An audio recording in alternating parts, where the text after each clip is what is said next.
दोस्तों चलिए आज सुनाते हैं आपको एक कहानी। एक बहुत ही खूंखार कुत्ता खरगोशों का पीछा करते करते जंगल में खो गया। अचानक उसने देखा कि एक बाघ उसकी तरफ आ रहा था। डर तो लगा, पर तभी उसे घास में कुछ हड्डियां दिखाई दी और बाघ की तरफ पीठ करके उसने जोर से डकार ली और हड्डियों को चबाते हुए बोला, वाह, ये बाघ का मांस तो बहुत मस्त था। एक था तो और भी आसपास ही होने चाहिए। ये सुनकर बाघ घबरा गया और वहां से दुम दबाकर भाग निकला। अब कहानी में ट्विस्ट तब आया जब वहां बैठी एक गिलहरी ने ये सब देखा और उसे इसमें अपने लिए एक मौका दिखा। कुत्ते ने गिलहरी को देख तो लिया, पर उसे जाने दिया। इधर गिलहरी झट से बाघ के पास गई और उसे सारी कहानी सुना दी। अब बाघ को चढ़ा गुस्सा। उसने गिलहरी को अपनी पीठ पर बिठाया और दनदनाते हुए चला कुत्ते की ऐसी की तैसी करने। जब उस कुत्ते ने उन्हें आता देखा तो समझ गया कि ये जरूर गिलहरी की कारस्तानी है। पहले तो कुछ समझ नहीं आया, पर उसने हिम्मत नहीं हारी। उसने फिर से अपनी पीठ उनकी तरफ की और ऐसा नाटक करते हुए कि उसने उन्हें नहीं देखा जोर से कहा, कहाँ मर गई वो कमबख्त गिलहरी? 1 घंटे पहले भेजा था उसे एक और बाघ को लाने के लिए, जाने कहाँ रह गई? तो कहानी तो मजेदार है दोस्तों, लेकिन इससे सीखने को क्या मिलता है? मुझे तो ये समझ आया कि परिस्थिति कितनी भी मुश्किल क्यों ना हो, उलझन कितनी भी जटिल क्यों ना हो, उसका हल भी होता ही है।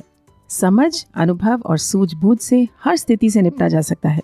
और कैसे आएगी ये समझ, सूझबूझ और अनुभव? वो तब मिलेंगे जब आप ये समझ जाएंगे कि कोई भी ज्ञान बेकार नहीं जाता। हार हो या जीत, जीवन की हर परिस्थिति हमें कुछ न कुछ सिखाकर जरूर जाती है और हमारे अनुभव को और गहरा करती है। और बस इसी तरह हम बाघ और गिलहरी दोनों से निपट सकते हैं। इसलिए कभी भी अपनी हार का ज्यादा दुख मनाने की जरूरत नहीं है। कहानी पसंद आई हो तो कर भी दीजिए लाइक और share.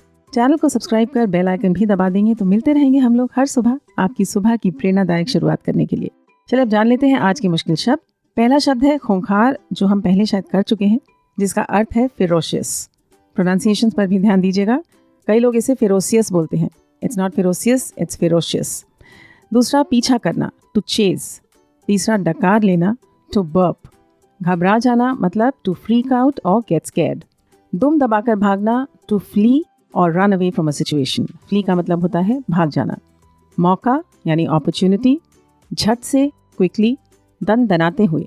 Move away with fast speed, usually in anger और अर्जेंसी, मतलब या तो गुस्से में या किसी ज़रूरी काम की वजह से जहां आप हैं वहां से तेज़ी से निकल जाना। ऐसी की तैसी करना, यहाँ जिस अर्थ में ये प्रयोग किया है हमने, उसका मतलब इंग्लिश में हुआ टू बीट अप बैडली। 10वां शब्द कारस्तानी यानी मिस्चिफ। 11वां कमबख्त, अनफॉर्चुनेट, अनलकी और कर्स्ड। 12वां मज़ेदार यानी फ़नी। उलझन यानी कन्फ्यूजन। समझ, अनुभव और सूझबूझ, sense of understanding, experience and tact. और आखिर में अनुभव और गहरा होता है, आवर एक्सपीरियंस फर्दर डीपन्स। अब बताइए आज का क्या स्कोर रहा? जितने नए शब्द सीखे उन्हें लिख दीजिए कमेंट्स में, प्रैक्टिस हो जाएगी। अच्छे से याद तभी होंगे अगर आप इन्हें अपने वाक्यों में भी प्रयोग कर पाएँ और कभी कभी रिवाइज करते रहें। अब ध्यान से सुनिए हम इंग्लिश में क्या कहने जा रहे हैं। To further deepen your understanding and learning of these words, you can listen to that day's Suvichar again at night with the description box open in front of you so that you can understand the meaning and usage of all the words correctly. एक बार सुविचार के लिए सुनिए और दूसरी बार translation याद करने के लिए। हम आपसे मिलते हैं कल, तब तक and have a great day.